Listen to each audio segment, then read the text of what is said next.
All right, hey everybody. I wanted to make this tutorial video real quick so that way we are able to create our own pumpkins. So in class, what we did was we started out with our form, and we're coming back to it now to make sure that we can put in a hole for our battery and make sure that our pumpkin is solid so we can print. So to start off, you're going to create a new file, and we want to make sure that we're working in millimeters today. So to make sure that we're working in the proper units, you can go up to your name up in the top right, and you go to Preferences. Under preferences here, we can go ahead and select, as soon as it comes up, design in the lower left here. You should be able to see me clicking under our default units, and we're going to change that and make sure that it's under millimeters. When you do change that, you're going to have to create a new file because that setting only applies to files created afterwards. Since I'm already in millimeters, I'm going to skip that step, but if you do have to create a new one, you can go up here and go to File, New. Before we get started, we're going to save our file and just kind of review the expectations for how we should save our files. This will help you in the long run so that way you don't have to go digging for your file because all these files are saved via the cloud, which means that everybody has access to each other's files. There are ways to save locally, which we will review at the end when we go to export for a .stl. So what we're going to do is we're going to save our file. When we save it, it's going to ask me to name it and actually choose a location. So here's all the class files that we have here. These are actually under the admin ones here. You can go ahead and create a new folder, and you could name this, your name. So I'll put Fowler Cat. That sounds good to me. It might take a minute to create the folder server side, which is totally fine. In the interim, we can go ahead and name our file.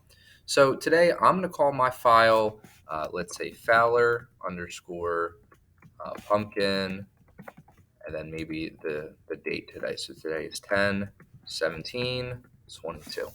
Perfect. So it looks like it wasn't able to give me the folder I wanted, but I'll save it within the admin project for now. Within the default project, it likely gives you the option to do that. So I'll leave that on my end, or on your end, it may look differently. Just reach out to me via email or ask me if you need help with that. I'm not sure why it flip-flopped there. Okay, there we go. So everybody should still be able to see this. So we'll hit save and we're going to move on. So when we're going to create our form, you want to select the form option up here. I'll mouse over it in our ribbon bar up here, and it's going to ask me what I would like to create. So today we're going to create a cylinder, and we can select our main plane here. By clicking here, I can go ahead and drag out, and it doesn't matter what it is because we're going to change it in a moment anyway. So I'll just create one to start, and I'm going to adjust these sizes. I believe our diameter we said would be 75 millimeters, which sounds fine to me. 8 is fine for our diameter, and our height, we're going to say, I think 55, so it's a little bit bigger.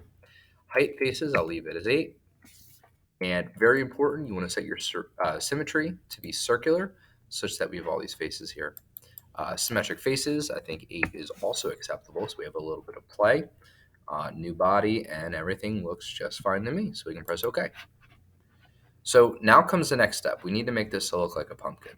So in order to do that, I'm going to select a side face here. So this is aligned with what appears to be my x-axis. So I can select the green line, double click that, and you'll notice that they all turn a yellowish green. This means that they are all selected simultaneously. We can go to a top axis, and we can go ahead and move that. Actually, before we move to the top axis, we should just right click, and we go to the edit form option. The edit form allows us to pull this shape. Now we do want to be careful when we go to do this that we don't end up with something that's overlapping. So something like this becomes really chaotic and not good. So that's not what we want. We're going to start by just pulling outwards, and we'll play with it a little bit here to try and end up with that pumpkin shape. So maybe that's a little extreme. So I'm going to go to my top view and adjust that to rotate inwards just a bit. And once you're happy with it, you can press enter or just click off. I'm going to do the same thing with this here. Again, you'll see how it lines up. Right click, go to my edit form. I'll go to a top view. I like going to a top view because it helps me to see what I'm actually adjusting, so that way I don't end up with something that I didn't intend to happen. So you press enter. We'll move on to the next one. It's really up to you how you want your pumpkin to look. You just want to get the general the bumpiness of it, I think, is what most people were aiming for. It's not going to look perfect yet because we haven't done a lot yet to it, but it will in time. So create that there. If you don't want it to be perfectly symmetrical, since nature sometimes isn't quite perfect, we can turn off symmetry in just a moment, and you can go in there and get a little bit of editing. So I'm just doing a basic shape today, just you know getting it started. Hey, that looks pretty good to me. So we're going to leave it where it is. Awesome. Now that we have this done, this step, we can get rid of symmetry. We're done with symmetry. And this is the part where you can actually kind of modify your pumpkin to make it look more natural. So I believe we can press escape to deselect. Escape to deselect is very important. Um, we're going to select this entire shape here. And we're going to go to symmetry and select clear symmetry. So you'll notice that it will get rid of my green lines in just about a moment. And there we go. Very good. Now that we're at this state, we're going to save, and it's going to ask me to version my file. So as we work, there's different versions, which is great because if you mess something up, you can jump back to a older version.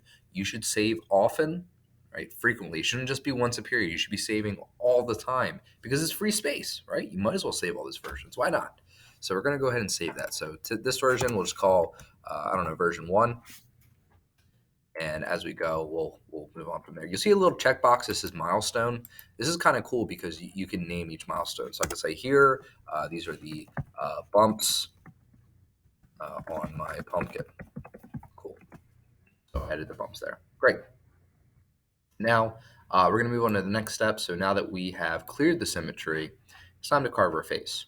So I'm going to go for a very basic face today. Some of you may want to go a little bit more intricate with it.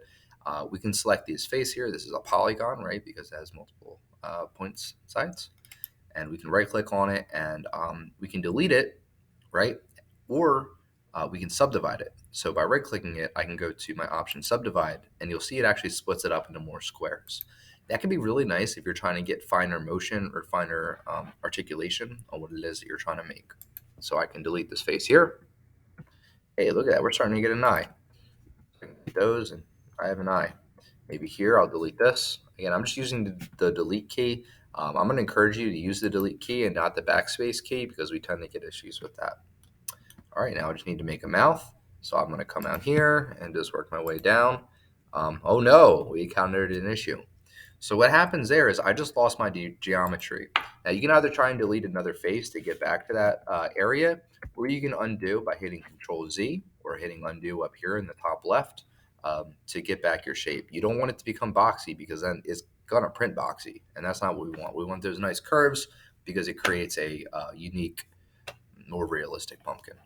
So I'm going to continue along my way here, creating something that looks something like a face. It's kind of cool if I go ahead and let's say subdivide this face here. Again, you get more flexibility. So if I wanted to create, let's say, a snaggletooth or some sort of buck tooth, I can work around it and create that kind of face there. I think we just got a pretty cool looking pumpkin. If you really want to get crazy with it, you can go in here and actually move these individual faces. So I can grab this line here and go to edit form and maybe just pull this to the left a little bit. One thing I'm going to caution you on is as you do this, you want to make sure that you don't accidentally overlap those faces.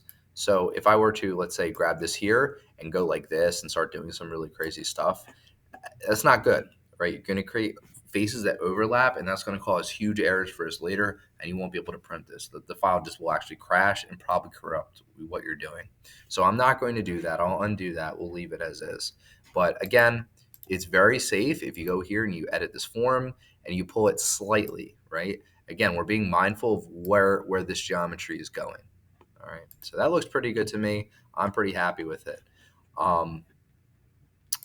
We're going to make sure that our face is good. You may want to pause here and come back and edit it a little bit more. The choice is yours.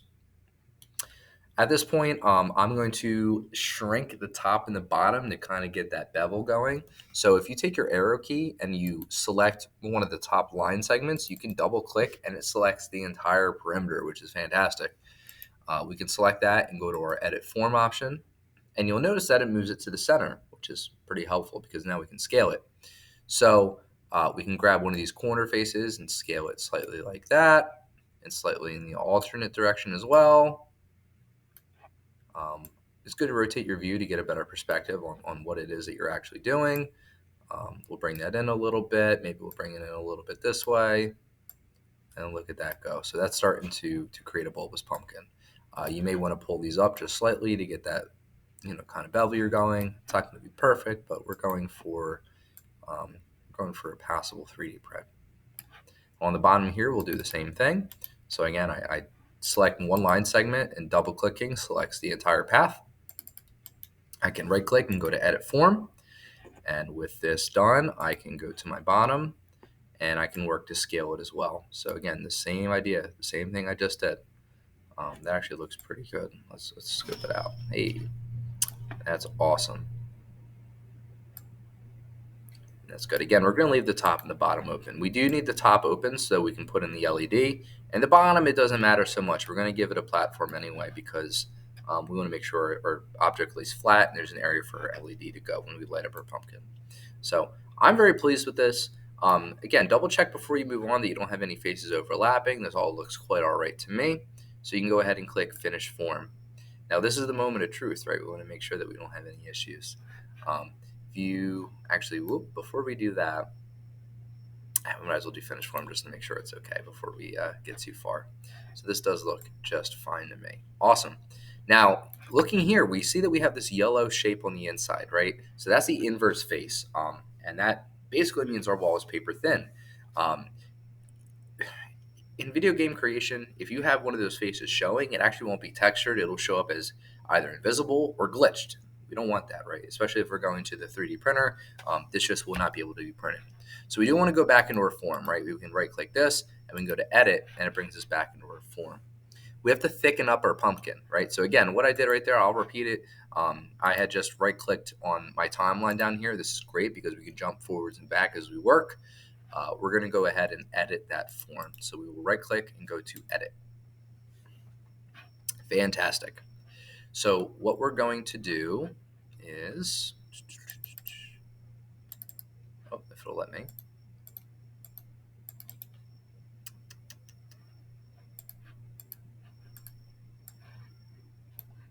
Oh, shucks. May have just goofed up. So let's finish our base feature. We're going to go back to our form. I want to go back to form. So I may have to undo a little bit to get back there. That was probably a mistake on my part. We're doing it live. There we go. Okay, so we're back in form. You want to make sure that you're in the proper setting because up here you'll see the purple squares and that sort of thing. So apologies for the mistake there. We're going to go ahead and edit this a bit. So we're going to select our entire pumpkin.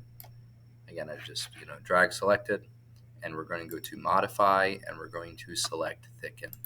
All right. When we go to thicken this, it's going to ask me how thick I want it to be. We're going to do 3 millimeters. 3 millimeters is about 1/8 of an inch, which will be just fine for our purposes. It'll make our pumpkin not too thick, but just thick enough so that way some of the light can pass through, make it glow a little bit, and also it'll be structurally sound. Thick and tight, typically we like to go for a soft one, and you can leave the direction as normal. So again, if you wanted to get back in here and you click the finish form like I did earlier, you just undo it to jump back, all right? Press OK, and this thing should look pretty good. Awesome. Now look at that.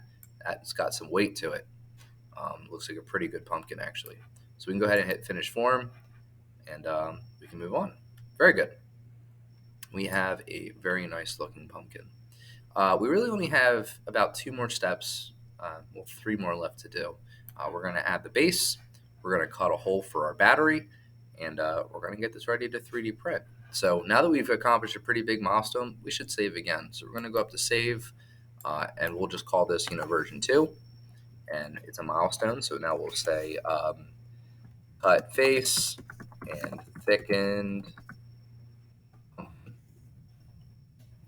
Again, this is nice notation. When you start working on a really complex project, it's really great to have this going for you. All right, great. Now underneath, we're going to go ahead and add our base. I think that would make the most sense. So we can go up here to the Create tool, and we can absolutely create a cylinder outright, but I think it might be nice for us to get some practice with the Sketch tool. So we're going to try that.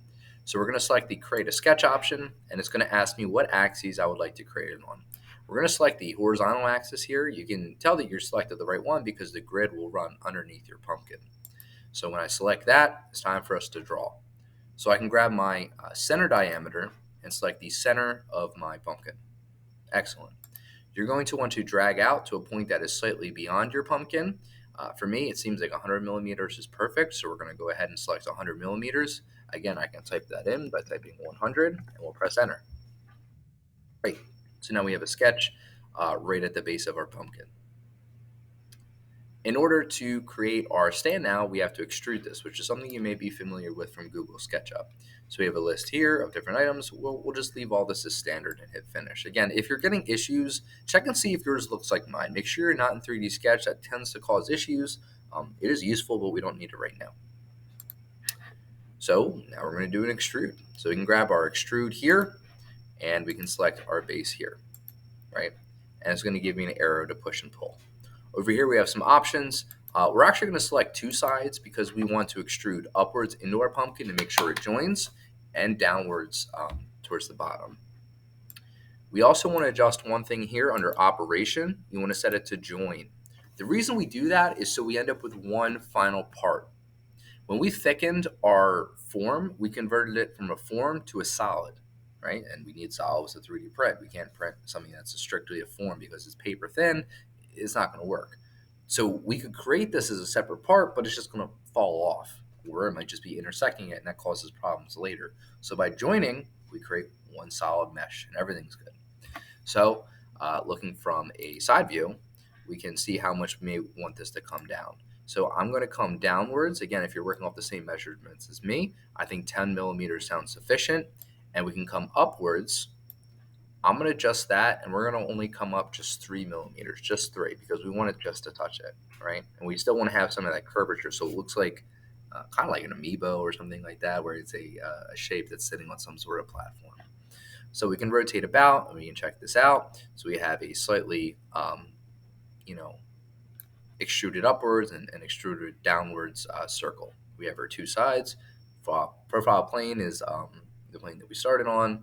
And I think we're good to go. So you press OK. And that looks just fine. Awesome. If you wanted to, if you really want to, add some, aesthetics to this, we could select the perimeter of our cylinder here, and we can go in and modify, and we can put a fillet onto it. And we can put a small fillet, to bevel that out and make it look more like maybe a trophy stand or something like that. I would suggest typing it in because you can see you hit a point where it no longer meshes quite right. So it seems like 10 millimeters gives me this pretty nice appearance, which I like. So I'm going to leave it as that. I think that looks pretty good. Excellent. All right, now we got to add the battery hole and get this ready for printing. So for those of you that have used Tinkercad in the past, this next step might kind of make sense to you, or it might be something you've done before. And this is the reason why I have my camera down here on the right. So we're going to grab our batteries and we're going to grab our caliper. So I have my caliper and my batteries right here, and we're going to measure to make sure that we make things appropriate. So when it comes to cutting a hole for something or making something accommodate another part, we want to be mindful of tolerances, right? So how wide can this hole be with it working, and how small can it be where the battery won't fit in, right? There's a happy medium where it's going to accept the battery, but it won't fall out. And that's what our caliper helps us with. So I'm going to take a battery right now. We're going to create a template part, and we're going to use that as a cookie cutter to cut into our pumpkin. So taking out my battery, we can grab our caliper, and on your face here, you're going to want to change it so it's reading in millimeters. You simply go to the millimeter button there. It goes to inches fraction, which you don't want, and now we're in millimeters. We care about the width and we care about the height. So you want to try and get the width at its widest point and the widest thickness. So I'm going to write down these measurements.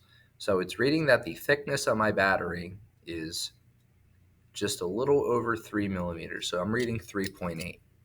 Right? Oops, hold up the correct way. I want it to be a little bit big so that way my battery can slide in with minimal resistance. And so you can kind of experiment with your caliper to get it to the right point. It looks like 3.3 will be acceptable for me to make it slide in. So I'm going to write that down. So 3.3 millimeters will be my height.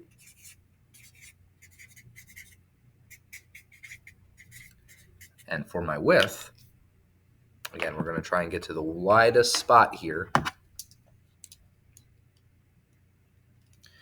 You can kind of line up with the battery plus to help you find the middle one, and also the notation on the bottom. Um, and that's coming out as 19.8. All right, so this is a 3 volt little battery or coin. I'll call it maybe a nickel. That's kind of like what it looks like. Comes out as 19.82. So we want this to be a little bit snug. So I'm going to shoot for 19.9. So I'm not going to give it too much wiggle room, but just so that way it can fit in. Even if it doesn't go all the way in, right, we'll still make contact with the LED so long as a portion of it goes in. So I'm going to write down 19.9. That's my diameter, by the way. It's important to be mindful of diameter versus radius. So 19 millimeters on battery width. Fantastic. All right, so let's go ahead and make our battery. So on the side over here, we're going to create a separate object. I'm going to go to the sketch again because since I think that it's good to practice with that. So we'll select the sketch. We'll select the main work plane. It's interesting because you can select shapes to sketch off of. We're not going to right now, but it is curious. If you're having trouble selecting your plane because your pumpkin is in the way, totally understand.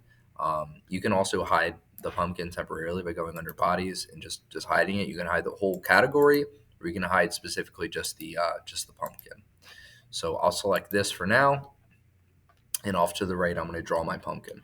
Again, I hid my pumpkin. I'll bring it back in a minute. So we'll select the circle tool off to the right, and we're going to set our width to what I just measured, which I said was 19.9 millimeters. Perfect. And we're going to finish our sketch, and we're going to extrude this drawn up to a 3.3 millimeter height. So we'll do 3.3. Excellent. We got ourselves a little coin. Awesome. So that looks pretty good. So we can bring back our pumpkin, and you can see I have this off in the distance here, and we're ready to work. So the reason I like doing the pumpkin is it kind of gives you some experience in all the different aspects, particularly the move tool, which I think a lot of people have trouble with. So we're going to select our coin cell, and you can right click on it, and we're going to go to a move copy.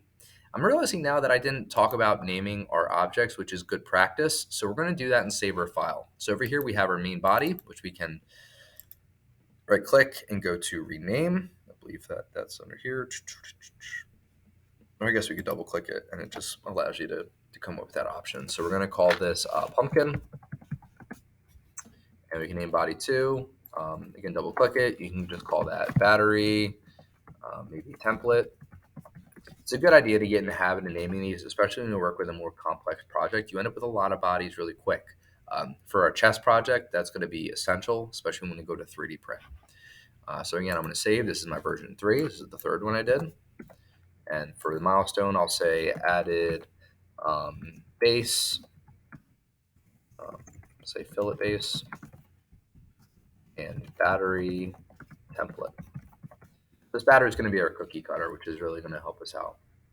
So, like I said before, we'll right-click our battery with it selected, and we're going to go to the Move Copy. You want to make sure that yours looks like mine. Make sure that you're moving the bodies, and we're going to move it in position. So, I like moving one axis at a time. We'll move a horizontal axis. Perfect.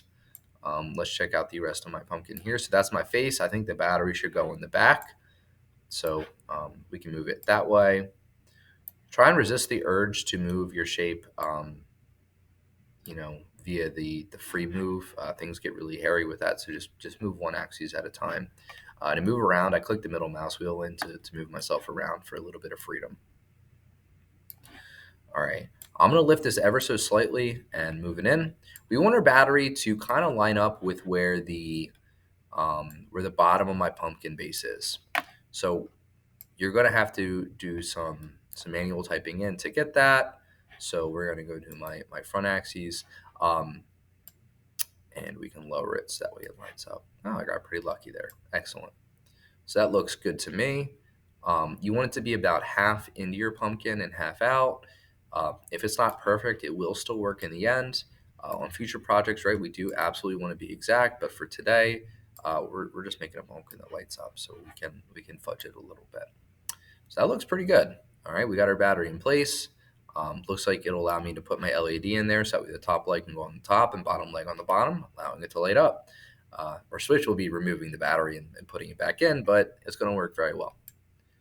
The LEDs are really efficient too, by the way. The last time that we let running these run nonstop, it was on for 3 months before the battery did finally give out, which is pretty great. So we're in good shape, so we can press OK. We just have to join this now by making this cutout. So we have two bodies over here. We're going to go to Modify, and we're going to go to, I believe it's Combine. And what we can do is we're going to change our operation to a cut. All right, so the target body is going to be our pumpkin. Our tool body is going to be our battery. And you'll notice that turns red. Right, it's kind of hard to see since it intersects. But that's going to cut right through my pumpkin. You can see it already starting. Again, we want to make sure our tool body is the battery and our target body is the pumpkin. We do not want to keep the tools. We want it gone after this because it's cutting through. It does what we need to do. And we're not doing with components today. We will talk about components later in the year when we have to do assemblies. So we're going to head and click OK. And that looks great. So now we have that battery slot set. Now the great thing too is we saved right before we cut. So if this doesn't work and we messed up, we can go back to that different version and just adjust our battery size. So if we come to find out that it was a little too small, it didn't really fit right, we can try that. The other great thing too is we can use a heat gun to modify our shape after we print. We want to avoid that. We want to get it right before we print, but this will work good for us. All right, so I'm going to save one last time for posterity. So we'll call this, I believe we're on version 4 now. And our milestone is we cut the battery out. Sometimes it's good to leave you some notes. So I'm going to say 3.3 by 19.9.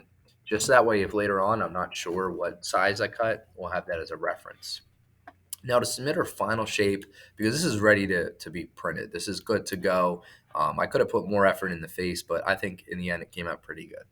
So to send this, we want to make sure that we saved it first, obviously, because this step won't work. If you haven't saved it once, oh boy, it ain't going to let you do it. So you're going to go to File, and we go to Export. When we go to Export, you're going to select from the drop-downs here. You're going to select a STL.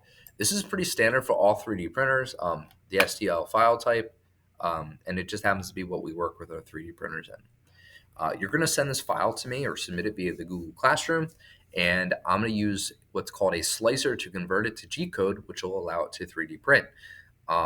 There's a lot of complex settings in there, so I just do it for you. If you are interested in that process, I can either make a video for it or show you what that end looks like. It's pretty straightforward. I just modify the quality based on the project that we're doing and the filament that we're using. So when we go to export, you'll see this little note here that says, hey, this file type requires cloud transition or translation, which may take a few minutes. That's fine. You just have to be patient. It should take no more than two minutes. But when you go to export it, it's going to start that process. It'll show up this little window because, again, this is stored in the cloud, so we have to convert it to something that we save on our computer. When that finishes, you'll have the STL file locally on your computer, which you can open up in another program of your choice. You can even import it into SketchUp. All right. Thanks very much for watching.